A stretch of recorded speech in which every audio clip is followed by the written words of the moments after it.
واخلئ دا غوړ خبر پاکستان له لوی تباهۍ سره مخ شو. پاکستان سقوط کوي خو کله او څنګه؟ په پاکستان کې وروستی حالت څه دی او حکومت یې له کومو ننګونو سره مخ دی؟ جزئیات ویډیو کې وګورئ او چینل سبسکرایب کړئ. درنو لیدونکو السلام علیکم. د پاکستان د مرکزی بانک سره د غیر ملکی زر مبادلې په ذخیره کې د کمی رجحان لا هم دوامدار دی او په دې کې د روانې دسمبر میاشتې په 14مه نیټه نور 58 کروڑ او 40 لکه ډالر کمی راغلی او دا حجم 6.1 اربو ډالرو ته ښکته شوی چې په تیرو 8 کلونو کې تر ټولو ټیټه کچه ده. د اقتصادي چارو کارپوهان دا له وړاندې خراب اقتصاد لپاره بدې نښې نښانې یادوي او تر څو چې حکومت په بانک او پرانیستي مارکیټ کې د ډالر د بیلابیلو نرخونو مخه نه وي نیولې نو په ترسیلات زر کې به هم د کمی رجحان روان وي. د پاکستان د زر مبادلې په ذخیره کې دا تازه کمی په داسې حال کې راغلی چې نړیوالې د ریټینګ ایجنسۍ S&P هم د پاکستان ریټینګ نه منفي څخه هم لاندې غورځولی دی او راپورونه وایي چې د نړیوالې مالیاتي ادارې IMF سره په خبرو کې پرمختګ نه کیږي. د ریټینګ نړیوالې ایجنسۍ S&P هم ویلي چې د پاکستان د زر مبادلې په ذخیره به فشار برقرار وي.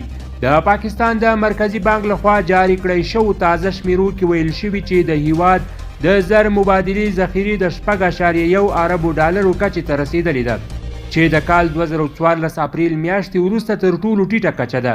ښکاره دي وي چې دا وخت د پاکستان روپۍ هم د ډالر په مقابله کې د فشار لاندې د ورځ تر بلې خپل قدر بایلي.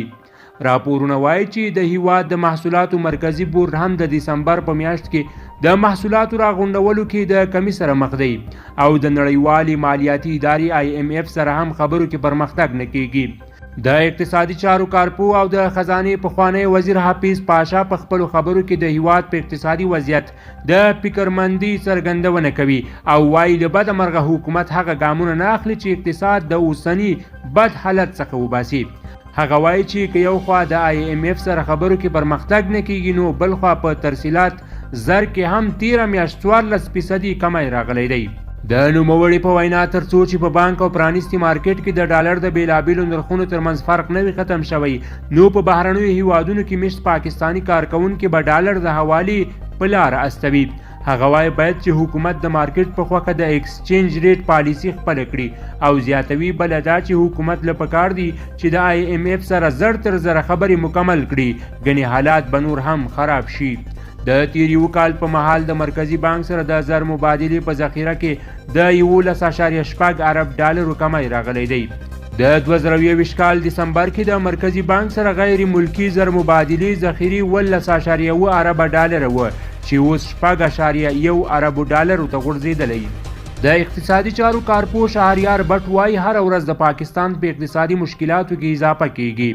زموږ د زر مبادلې ذخایر نور غورځېدلي دي او دا د خطر علامې دي او زه باور لرم چې د پاکستان په سر د اقتصادي سقوط خطره اوس هم ګرځي. ښاغلی بټ وایي د دې خطر د مخنیوي لپاره به حکومت ته د بهر څخه ډالر راوړل وي او ډالر یې نه راځي. د نوموړي په وینا نه خو د پاکستان د دوستو هیوادونو د فنډ ورکولو ژمنې رښتیا شوي او نه نړیوالې مالیاتي ادارې پاکستان ته نه هم قسط ورکړی دی. کیدای شي د IMF سره معاملات د جنوري میاشت ته ورسي او تر هغې به د ریټینګ نړیوالې ایجنسۍ د پاکستان ریټینګ لاندې بوزي. د پاکستان د خزانې پخوانی وزیر مفتاح اسماعیل او نورو اقتصاد پوهانو هم په دې وروستیو کې ویره ښودلې وه چې تر څو د IMF پروګرام بحال نشي نو تر هغې به د پاکستان اقتصاد د سقوط د خطر سره مخامخ وي.